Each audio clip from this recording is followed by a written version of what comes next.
बुधवार शुक्रवार शनिवार 3 दिन धरी लाइन पावर कट है एवं लिखा जाउची जे मैसेज बॉक्स रे ड्यू टू ओपीटीसीएल प्रॉब्लम कौन ओपीटीसीएल प्रॉब्लम या कानपुर ठारू मठ साई जाए 33 के भी लाइन की रास्ता कड़ू को अणा जाऊ एवं 120 mm स्क्वायर कंडक्टर तो रिप्लेसमेंट हो मजबूत खुंट दि जाऊ जमी बात्या पवन न उपुड़ मूल कंक्रीट करा जाऊ जमी तो लोक कस्टमर ठूँ पैसा नेला बेलू आप नहीं जाऊँ हजार 100 कोटी टंका लाभ करुँच लोक जुलम करी ता घरे पशि ताकू एसआरबी करी ताठू पैसा नौ जोरिमाना आदाय कर श्री गोपीनाथ पति जड़े सामाजिक कर्मी और परिवेशविद जाजपुर जिला प्रगति परिचय होची जो संकट मुखरे जाजपुर जनसाधारण पड़ते विद्युत संकट मुखरे ये जो विद्युत जाल रे फसी जाइछन्ति ताकू उद्धारिबा पई बा सेतुरु उद्धुरिबा पई ताऊ राह मिलुना ए संक्रांत रे मो मान्यवर उपमुख्यमंत्री श्रीजुक्त कनक वर्धन सिंहदेव को 10/10/2025 एक चिठी लिखी पूरा टेक्निकल डाटा सह मुझे कौन पाई विद्युत संकट भितर जाजपुर जिला पड़ी बहु पूर्वर 30-40 वर्ष पूर्वर जाजपुर रोड धवलगिरी ठारे गोटे 132 kV ग्रिड निर्माण कराइथिला सारा जाजपुर जिला ता ऊपर निर्भर करुला विद्युत व्यवहार करने तार ठीक 20-25 वर्ष पर जाजपुर टाउन ने अन्य एक 132 kV सबस्टेशन ग्रिड सबस्टेशन प्रतिष्ठा करागला जेहेतु सेतबेले जाजपुर रोड समुदाय बंटन क्षमता को पाई आवश्यक होता विद्युत को जोगाण कर पार बा जोगाई दे पार ग्राहक मान सरकार जानिबा उचित निहाती जे दिन को दिन क्रम वर्धिष्णु लोकसंख्या कर्म वर्धिष्णु गृह चाष क्षेत्र शिल्प क्षेत्र व्यापार क्षेत्र वाणिज्य क्षेत्र एवं स्वास्थ्य सेवा क्षेत्र शिक्षा क्षेत्र विभिन्न क्षेत्र में विद्युत एक अपरिहार्य अंग एवं विद्युतर विकास बिना विद्युत जोगाणर विकास बिना सामग्रिक अंचल विकास केबे संभव नुहे एवं इंफ्रास्ट्रक्चर संपूर्ण हो पारिबो नाही। इंफ्रास्ट्रक्चर डेवलपमेंट बिना गोटे जिला किंबा गोटे राज्य विकसित हो पारिबो नाही। आमे देखिबा जाजपुर जिलार अवस्था जे धवलगिरी रे जाजपुर रोड धवलगिरी जोटा NAC Jajpur road municipality cover करुची सेतिरे 132 kV क्षमता विशिष्ट ग्रिड सबस्टेशन अच्छी तार 3टा ट्रांसफॉर्मर कैपेसिटी होची 40 MVA एवं 120 MVA ट्रांसफॉर्मर सेठी लगी 3x40 MVA ट्रांसफॉर्मर एटी लगी तार तो माने जोगाण क्षमता होची 70 मेगावाट। दुखर विषय सारा समग्र कोरेई कि ये line 30 kV oblique 11 kV substation को देदेला परे वर्तमान जी आवश्यकता अच्छी तार 8 to 10 मेगावाट सरप्लस होना जोटा रसुलपुर ब्लॉक को से दौरान रसुलपुर ब्लॉक आवश्यक करुच्ची 20 ରୁ 25 मेगावाट विद्युत से ये अंचल रे बारंबार विद्युत काट ओवरलोड जो तार छिंडा तारर साइज परिवर्तन न हवा जो 33 kV लाइन रो रिमॉडलिंग न हवा ये सब कारण पाई ये जो 42-43 डिग्री ग्लोबल वार्मिंग रे लोग जनसाधारण नाही नथिबा असुविधा भोगुचंती एवं सही परि भाबे जाजपुर टाउन ग्रिड कथा नबा बिंजारपुर दशरथपुर जाजपुर टाउन म्युनिसिपालिटी जाजपुर सदर ब्लॉक आर समुदाय व्यवहार क्षमता होची 60 मेगावाट 10 मेगावाट विद्युत बलुची जोटा से माने 50 किलोमीटर अतिक्रम कला परे बरी रे जो 33 kV सबस्टेशन अच्छी सेठी सप्लाई करुचंदी एवं बरी लोकों पई ସେଇଟା ଯଥେଷ୍ଟ ନୁହେଁ। ବରି ଆବଶ୍ୟକ କରୁଛି 25 ମେଗାୱାଟ୍ ବିଦ୍ୟୁତ୍। ତେଣୁ ଏ ବିଦ୍ୟୁତ୍ 10 ରୁ 15 ମେଗାୱାଟ୍ ମିଳୁଥିଲା ବେଳେ 25 ମେଗାୱାଟ୍କୁ ରୋଟେସନ୍ କରି ସେମାନେ କାଟିକି 11 କେବିରେ 33 କେବି ସବଷ୍ଟେସନ୍ରୁ କାଟିକି ରୋଟେସନ୍ କରିକି ସେମାନେ ଦେଉଛନ୍ତି, ଯେଉଁଥିରେ ପାନୀୟ ଜଳ ପ୍ରକଳ୍ପ ଠିକ୍ ସମୟରେ ପାଣି ଲୋକଙ୍କୁ ଯୋଗାଣ କରିପାରୁନାହିଁ। ଏଭଳି ଗ୍ରୀଷ୍ମ ଋତୁରେ କୃଷି କାର୍ଯ୍ୟ ହୋଇପାରୁନାହିଁ। ବ୍ୟବସାୟ ବାଣିଜ୍ୟ କ୍ଷେତ୍ର ସନ୍ଧ୍ୟାବେଳେ ଅନ୍ଧାର ରହୁଛି। ଅତ୍ୟଧିକ ଉତ୍ତପ୍ତ ଜଳବାୟୁ ମଣିଷକୁ ବିଭିନ୍ନ ଅସୁବିଧାରେ ପକାଉଛି। ତେଣୁ ଆମେ ବିଚାର କରିବା ରସୁଲପୁର ବ୍ଲକ ଏବଂ କୋରେଇ ଯଦି କେବଳ ଧବଳଗିରି ଗ୍ରିଡ୍ କୋରେଇ ପାଇଁ ରୁହେ ତାହେଲେ ଏହା ଯଥେଷ୍ଟ ହେବ ନାହିଁ, ଆହୁରି ଆବଶ୍ୟକ ପଡ଼ିବ। କାରଣ Kalinganagar industrial area Jajpur road NSE cover କରୁଛି ଏବଂ ବହୁ ବିଦ୍ୟୁତ୍ ଆବଶ୍ୟକ କରୁଛି। ତେଣୁ ଯାଜପୁର ରୋଡ଼ରେ ମଧ୍ୟ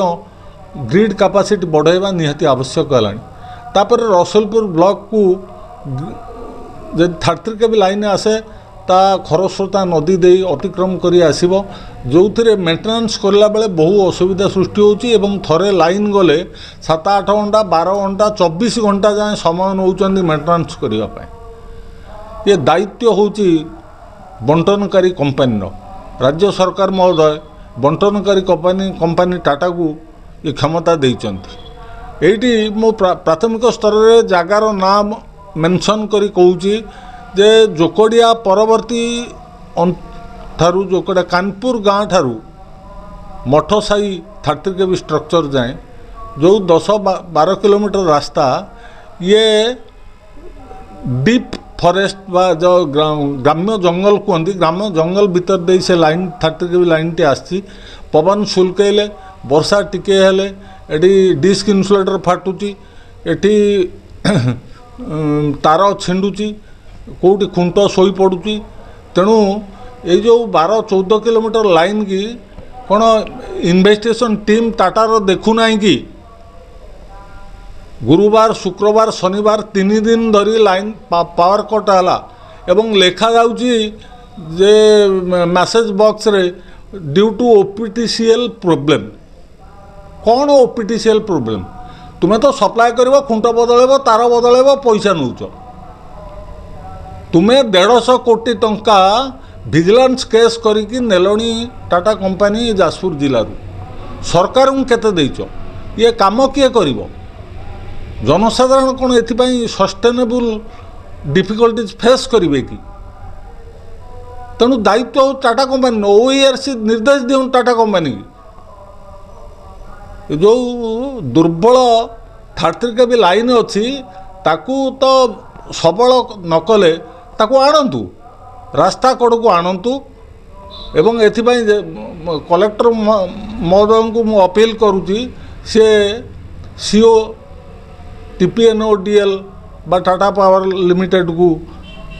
ଡାଇରେକ୍ସନ୍ ଦେବା ପାଇଁ ଯେ ଯେତେ ଶୀଘ୍ର ସମ୍ଭବ ଜୋକଡ଼ିଆ କାନପୁର ଠାରୁ ମଠ ସାହି ଯାଏଁ 33 କେବି ଲାଇନ୍ କି ରାସ୍ତା କଡ଼କୁ ଅଣାଯାଉ ଏବଂ 120 mm ସ୍କୋୟାର କଣ୍ଡକ୍ଟର ତାକୁ ରିପ୍ଲେସମେଣ୍ଟ ହେଉ, ମଜବୁତ ଖୁଣ୍ଟ ଦିଆଯାଉ, ଯେମିତି ବାତ୍ୟା ପବନରେ ନ ଉପୁଡ଼ିବ, ତା ମୂଳ କଂକ୍ରିଟ୍ କରାଯାଉ। ଯେମିତି ଲୋକ କଷ୍ଟମରଠୁ ପଇସା ନେଲା ବେଳକୁ ଆପଣ ନେଇଯାଉଛନ୍ତି, ହଜାର 100 କୋଟି ଟଙ୍କା ଲାଭ କରୁଛନ୍ତି, ଲୋକକୁ ଜୁଲମ କରିକିରି ତା ଘରେ ପଶି ତାକୁ SRB କରି ତାଠୁ ପଇସା ନେଉଛନ୍ତି, ଜୋରିମାନା ଆଦାୟ କରୁଛନ୍ତି, ସବୁ କରୁଛନ୍ତି, ଲାଇନ୍ କାହିଁ ସଜାଡ଼ିବେ ନାହିଁ? ତାହେଲେ ଏ ଦାୟିତ୍ୱ କିଏ ନେଇଛି? OERC ଏକ ପ୍ରେସ୍ ବିବୃତ୍ତି ମାଧ୍ୟମରେ ଓଡ଼ିଶାର ବା ଯାଜପୁରର ଜନସାଧାରଣଙ୍କୁ ସ୍ପଷ୍ଟ କରନ୍ତୁ, ଏ ଦାୟିତ୍ୱ ଟାଟାର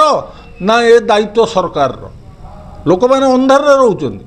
ଏଥିପାଇଁ ଲୋକପ୍ରିୟ ମୋହନ ସରକାର ବଦନାମ ହେଉଛନ୍ତି। ଆ ପ୍ରତି ସଜାଗ ଦୃଷ୍ଟି ଦିଆଯାଉ ଏବଂ ତା ବ୍ୟତୀତ ରସୁଲପୁର ବ୍ଲକରେ ବରି ରସୁଲପୁର ମଧ୍ୟବର୍ତ୍ତୀ ଅଞ୍ଚଳରେ ଏକ 132 କେବି ଗ୍ରିଡ୍ କରାଯାଉ। ଯେଉଁ ଆବଶ୍ୟକତା 25 ମେଗାୱାଟ୍ ମିନିମମ୍ ରିକ୍ୱାରମେଣ୍ଟ ହେଉଛି ବରିର ଏବଂ 25 ମେଗାୱାଟ୍ ମିନିମମ୍ ରିକ୍ୱାରମେଣ୍ଟ ହେଉଛି ରସୁଲପୁର ବ୍ଲକର। ଏବଂ ରସୁଲପୁର ବ୍ଲକ ଏଭଳି ଗୋଟେ ଜାଗା, ଏଠି 3ଟି ନିର୍ବାଚନ ମଣ୍ଡଳୀର ବିଧାୟକଙ୍କର ପ୍ରାଦୁର୍ଭାବ ରହୁଛି। ମୁଁ ଅତୀତରେ माननीय उपमुख्यमंत्री की चिट्ठी लिखिला बेले विश्वनाथ मल्लिक की भी कॉपी देती माननीय विधायक धर्मशाला को कॉपी देती एवं माननीय विधायक कोरेई की कॉपी देती माननीय जाजपुर सांसद को भी कॉपी देती कई खंडिया हेले भी चिठी एपर्यंत लिखि ना से प्रेसर करूँ विधानसभा क्वेश्चन करूँ एवं शक्ति विभाग माननीय मंत्री कनकवर्धन सिंह दृष्टि आकर्षण करूँ ओपीडीसीएल चेयरमैन को दृष्टि आकर्षण करूँ जहाँफल एक संभव हम आम मोर ख्याल पड़ुची 6-7 वर्ष तले किसी लोक संगठित कर विषय आंदोलन करुली जगह खोजा चलला 132 केवीए ग्रिड सबस्टेशन रसुलपुर हवापाई शेष कहले रिपोर्ट है जे जगह मिलला ना जो ग्रिड है जगह मिलने एक तो कलेक्टर अच्छा जोटी सरकारी जगह जबरदखल होती से जबरदखल मुक्त करने सरकार दायित्व एवं कलेक्टर महाशय करेंगे मोर लोकप्रिय कलेक्टर को एतिक अनुरोध जे शीघ्र ओपीडीसीएल को सजेशन दिंतु एवं रसुलपुर ब्लॉक रे एक ग्रिड करी बरी की सप्लाई दि जाऊ एवं स्टैंडिंग पावर यूज हो ये अंचल दुरावस्था दूर हो मु आशा करुँची माननीय विधायक कोरेई जे कि जिला योजना बोर्ड रो चेयरमैन अच्छा से कलेक्टर महोदय दृष्टि आकर्षण करेंगे एवं जगह खोजी बाहर करवा ओपीडीसीएल सहित नेगोशिएशन करवा एक जरूरी कथा एवं घटना होची जो लो वोल्टेज प्रोब्लेम होची रसुलपुर एवं बरी कंस्टिट्युएंसी कोरेई कंस्टिट्युएंसी धर्मशाला कंस्टिट्युएंसी रे जे देखु 33 केवी डिस्टेंस जिते बढ़िबो सेते वोल्टेज डाउन हम 33 केवी डिस्टेंस 50 किलोमीटर होची Jajpur town to Bari and तेणु हेटी 26 केवी 27 केवी मैक्सिमम आसीबो 33 केवी जोटा 11 केवी रे 7-8 केवी भितर रही तो सर्टेज हवा कथा ही हम तो विशेषज्ञ टाटार कौन जानी नांती जे लाइन रो डिस्टेंस जिते बढ़िबो सेते लो वोल्टेज हम से सरकार को प्रस्ताव दिंतु डिस्ट्रीब्यूशन कंपनी माने कोटी ग्रिड रो आवश्यकता अच्छी सरकार को डिस्ट्रीब्यूशन माने सरकार को प्रस्ताव दवा उचित एक कथा दुई कथा है बर्तमान तो पैसा और बाकी रोने स्मार्ट मीटर घरे घरे बसची जो कंज्यूमर लाइन न दौरान ग्रिड रु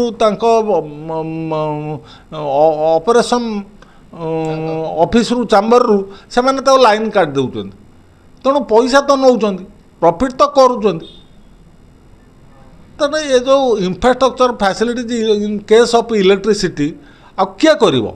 टाटा कर ना ओपीडीसीएल कर कि ओईआरसी कर ताकू सरकार स्पष्टीकरण दिंतु ता ऊपर मनमानी कथा चलने एटी कृषि क्षेत्र बाधाप्राप्त एटी शिक्षा क्षेत्र बाधाप्राप्त एटी स्वास्थ्य क्षेत्र बाधाप्राप्त गोटे अत्यावश्यक इंजेक्शन फिंजेक्शन ये सब फ्रिज रे हॉस्पिटल रे रखी होने गोटे भी नष्ट होउची खाद्य प्रक्रियाकरण ठीक समय हो पारना लाइन रोना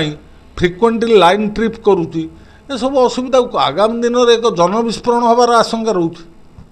तेणु अनुग्रह करी या एक छोट घटना नुहे ये 6टा बेलू जमी अफिमर आवश्यकता अच्छी से भली बिना इलेक्ट्रिसिटी रे छोट पिला 2 वर्ष पिलाठू 70 वर्ष बुढ़ा जाए चली पारे ना या एक से अफिम जो टाटा भली कंपानी आ भितर पशि एवं अत्यधिक लाभ नवा चाहूँगी जोटा ओईआरसी की सरकार कंट्रोल कर तेणु माननीय विधायक बरी विधायक कोरेई विधायक धर्मशाला माननीय एमपी समस्त को एक विनम्र निवेदन करचु रसुलपुर बरीवासी तरफ जे ये ग्रिड सबस्टेशन रसुलपुर ब्लॉक एवं बरी ब्लॉक मझिरे कोटी एक सुइटेबल जगार हो एवं ये समस्या दूर हो नने आउ कि दिन पर पूरा लाइन मिलिबो नाही आमे कांदुतबा